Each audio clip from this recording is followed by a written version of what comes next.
बिस्मिल्लाहिर्रहमानिर्रहीम।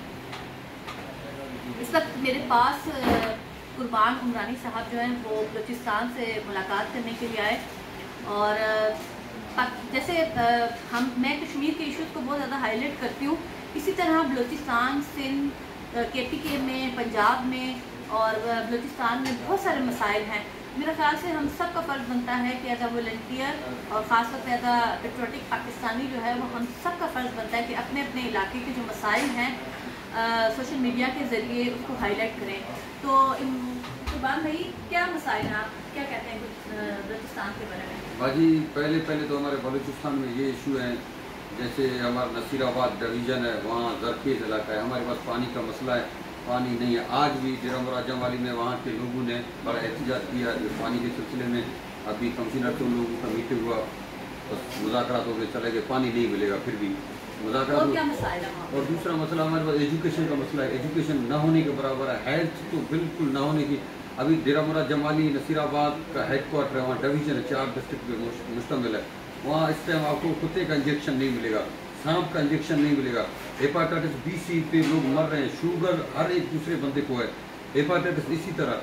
मसले बहुत हैं। अभी हम सारे पाकिस्तानी हैं, जैसे मैं आपसे मिलने आया हूँ, आपसे मैंने यही रिक्वेस्ट की बाजी, जैसे आप कश्मीर के बारे में आप आवाज़ उठा रहे हैं, इसी तरह बलूचिस्तान के बारे में आवाज़ उठाएं। हम सारे पाकिस्तानी हैं, सिंध हो, पंजाब हो, बलूचिस्तान हो, गिलगित बल्तिस्तान हो, कश्मीर हो, सारे पाकिस्तानी हैं। हमने मिल के इनका मुकाबला करना है। जैसे लॉकडाउन में हमारे ऊपर किसी ने भी साथ नहीं दिया, जैसे उस दिन मैंने आपको बताया था, हमारे अवामी तर्जुमान है, जो हमारी टीम है, हमारे दोस्त हैं, उन लोगों ने हमें मिल के लॉकडाउन के सिलसिले में हमने चंदा इकट्ठे किया, लोगों को घर घर राशन फराहम किया। ये हमारा फ़र्ज़ था, क्योंकि एक मुसलमान या एक इंसान दूसरे इंसान का काम आए। कल कासिम साहब से मैं मुलाकात किया, मैंने कासिम साहब को यही बात मैंने उसके सामने रखा। मैंने कहा जैसे कच्ची किनार प्रोजेक्ट है वो अभी आधे में बंद है, कच्ची किनार को काम बढ़ाया जाए ताकि जलमक्सी है, कच्ची है, डेराबुक्ती है, नसीराबाद, तंबू, इस एरिए को सारों को पानी फराहम हो जाएगा। हेल्थ का सिस्टम बराबर किया जाए। बलूचिस्तान में भी हमारा हुकूमत है, PTI और बाप पार्टी का हुकूमत है, उस पर भी मैंने कासिम साहब से बात की।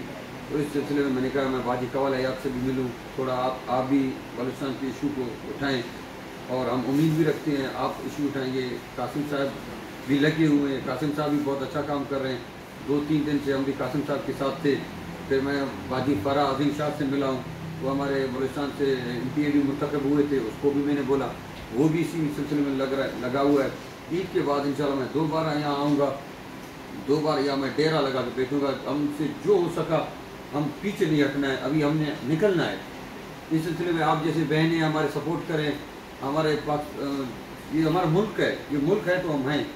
मुल्क के लिए हमें निकलना होगा, कश्मीर के लिए। अभी तक कश्मीर में कितना जुल्म, ज़्यादती, बर्बरियत वहाँ हो रहा है। मासूम बच्चों को रोड के ऊपर ज़ुबह किया जा रहा है, उनके वो फौत होते हैं, वो कब्र उनका घरों में बनाया जा रहा है, उनका जनाजा नहीं हो रहा है उनके साथ। आज ये जो हमारे ऊपर कोरोना की जो मुसीबत है, ये कश्मीर भाइयों बहनों बुजुर्गों की बदुआएँ हैं। अगर हम कश्मीर को अपना मुंह से तो बोलते हैं कश्मीर हमारा शहर है, लेकिन आज तक हमने कश्मीर के लिए कुछ अमल दरामद नहीं किया, सिर्फ ज़ुबानी कलामी हम कश्मीर के लिए बात कर रहे हैं। और हम उम्मीद करते हैं जो नए लाइफ है, जो नए जनरेशन है, नौजवान है, वो निकलेंगे अपने मुल्क के लिए, अपने मुसलमान भाइयों के लिए। कश्मीर भी हमारा है, क्योंकि कश्मीर जन्नत है, जन्नत कोई किसी काफर का नहीं है, वो मुसलमान का है, हमारा ही है। हम जदोजहद जारी रखेंगे, एहतजाज करेंगे। अगर इसके लिए अगर जहाद का ऐलान हुआ तो सबसे पहले इंशाल्लाह हम आ जाएंगे मैदान। असल में मसला ये है कि बलूचिस्तान में आज भी तालीम का जो निज़ाम है वो बिल्कुल सिफर है। दूसरी बात ये कि पानी का सिस्टम जो है सबसे ज़्यादा ख़राब है। तो मेरे ख्याल से PTI की उस वक्त वहाँ पे हुकूमत है, तो थोड़ा सा ये है कि बलूचिस्तान के लोगों को वैसे भी काफ़ी हकूक़ से महरूम किया गया है, तो उनके हकूक़ की तरफ ज़रा PTI की हुकूमत को तवज्जो देने की ज़रूरत है। शुक्रिया।